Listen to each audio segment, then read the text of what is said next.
হে আদমের ছেলে মেয়েরা, যতক্ষণ তোমরা আমি আল্লাহকে ডাকবা এবং আমার কাছ থেকে ক্ষমা পাওয়ার আশা করবা যে আল্লাহ মাফ করে দেবেন, আমি আর অপরাধ করবো না, মাফ চাইবো, খায়ের আল্লাহ মাফ করে দেবেন।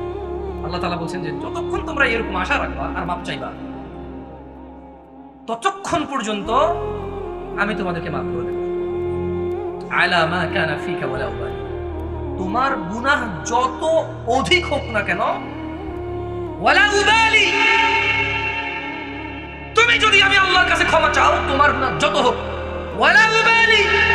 গফরতু লাক, তোমাকে মাফ করব, কারো পরোয়া করি না। ইয়া ইবনে আদম, হে আদম সন্তান,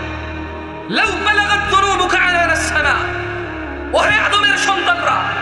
তোমাদের গুনাহ যদি আসমানের মেঘমালা পর্যন্ত হয়, সুম্মা, অতঃপর ইস্তাগফারতানি, যদি তুমি আকাশের মেঘমালা পর্যন্ত গুনাহ করো আর আমাকে বলো আল্লাহ আপনি আমাকে ক্ষমা করেন, আল্লাহ বলছে গফরতু লাক, তোমাকে ক্ষমা করব, ওয়ালা উবালি, কারো পরোয়া করি না। ইয়া ইবনে আদম, হে আদম সন্তান, ইন্নাকা লাউ আতাইতানি বিকুরাবিল আরদি খাতিয়া, হে আদমের সন্তানরা, তোমরা যদি জমিন পৃথিবী পরিপূর্ণ করে গুনাহ,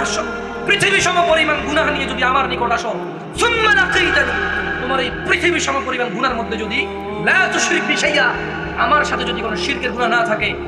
লা আতাইতুকা বিকুরাবিহা মাগফিরা,